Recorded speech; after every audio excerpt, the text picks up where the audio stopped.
News, सच जरूरी है। नमस्कार दर्शकों, ये है एमएस न्यूज नेटवर्क और आप देख रहे हैं एमएस न्यूज टीवी। मैं हूं आपके साथ शुभांगी। तो आइए देखते हैं आज की कुछ खास खबरें। समर्थकों में मारपीट, फिर काफिले पर पथराव, ब्रजभूषण के कार्यक्रम में बवाल। उत्तर प्रदेश के गोंडा जिले में बीजेपी सांसद और भारतीय कुश्ती महासंघ के पूर्व अध्यक्ष ब्रजभूषण शरण सिंह के कार्यक्रम में जमकर बवाल हुआ। शनिवार को आयोजित हुए इस कार्यक्रम में सेल्फी लेने को लेकर हुए विवाद के बाद जमकर मारपीट हुई। हालात यहां तक बिगड़ गई कि पथराव शुरू हो गया। सिर्फ इतना ही नहीं बल्कि बीजेपी सांसद ब्रजभूषण सिंह के काफिले को भी निशाना बनाया गया और उस पर भी पथराव किया गया।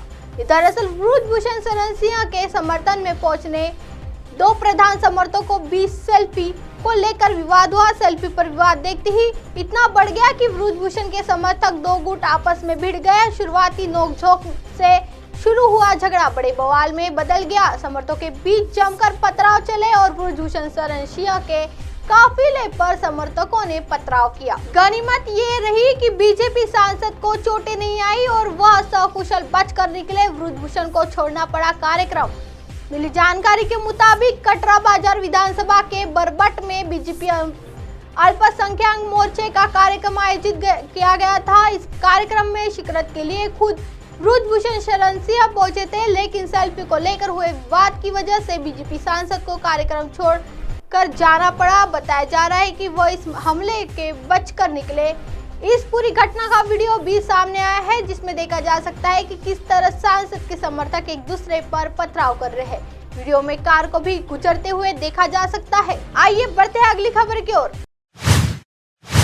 राहुल गांधी को आखिरी समन, रांची कोर्ट में 4 जुलाई को पेश होने का आदेश।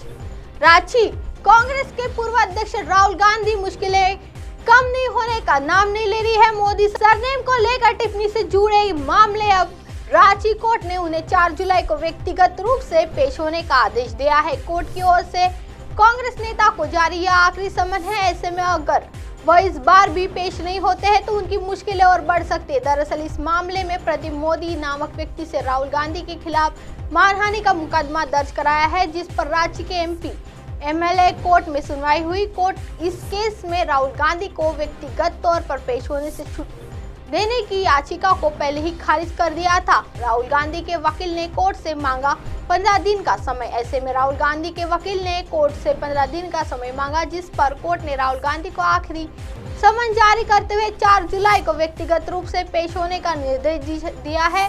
वही शिकायतकर्ता प्रदीप मोदी के वकील कुशल अग्रवाल ने अदालत के इस फैसले पर आपत्ति दर्ज कराते हुए कहा कि राहुल गांधी शुरू से ही इस मामले में पेशी को लेकर अनिश्चितता दिखा रहे हैं, जबकि कोर्ट सशरीर पेशी से छूट की याचिका पहले ही खारिज कर चुके हैं। इससे साथ ही उन्होंने कहा राहुल गांधी को यह आखिरी समन है। अगर वह इस बार पेश नहीं होते हैं तो राहुल गांधी के खिलाफ सख्त कार्रवाई हो सकती है।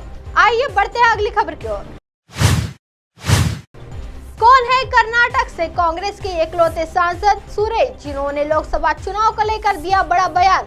कर्नाटक में हाल ही में विधानसभा चुनाव संपन्न हुआ और सिद्धारमैया के नेतृत्व वाली कांग्रेस सरकार का गठन हुआ, लेकिन सबसे ज्यादा चर्चा कांग्रेस प्रदेशाध्यक्ष डीके शिव कुमार को लेकर हुई, क्योंकि डीके शिव कुमार मुख्यमंत्री बनना चाहते थे। हालांकि काफी मान मनोबल के बाद शिव कुमार मान गए हैं और सिद्धारमैया की ताजा पेशी हुई। मुख्यमंत्री पद के लिए सिद्धारमैया और उप मुख्यमंत्री पद को लेकर शिव कुमार के नाम पर जब कांग्रेस आला कमान के बीच सहमति बन गई, तब पार्टी सांसद डीके सुरेश का बयान सामने आया था, जिसमें उन्होंने नाखुशी जताई थी। हालांकि एक बार फिर से डीके सुरेश का बयान चर्चा में है, जब उन्होंने आगामी लोकसभा चुनाव को लेकर टिप्पणी की। आगामी चुनाव को लेकर क्या कुछ बोले सुरेश।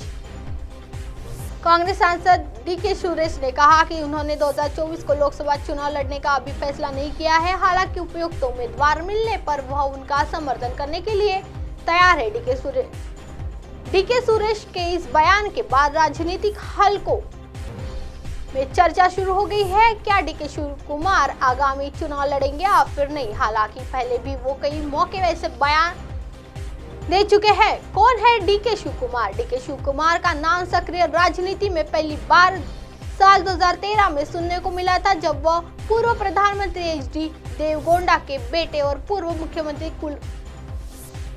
कुमारस्वामी ने लोकसभा सदस्य के तौर पर इस्तीफा दे दिया था। इसके बाद 21 मई 2013 को हुए उपचुनाव में कांग्रेस ने सुरेश को प्रत्याशी बनाया था। अब आप हमारे चैनल को आपके मोबाइल पर भी देख सकते हैं। मोबाइल ऐप पर देखने के लिए प्ले स्टोर में न्यूज़ टी ऐप डाउनलोड करें। इंस्टा, ट्विटर, हाइकू, फेसबुक और कई सोशल मीडिया के प्लेटफॉर्म पर हमारा चैनल उपलब्ध है। आप इसे यूट्यूब पर भी देख सकते हैं। आप हमारे चैनल को लाइव भी देख सकते हैं www.newsnewstea.com पर। फिलहाल वक्त तो चला है दर्शकों ब्रेक का। ब्रेक से लौटने के बाद देखिएगा देश और दुनिया की तमाम खबरें बनी रही है न्यूज़ टी पर। नमस्कार।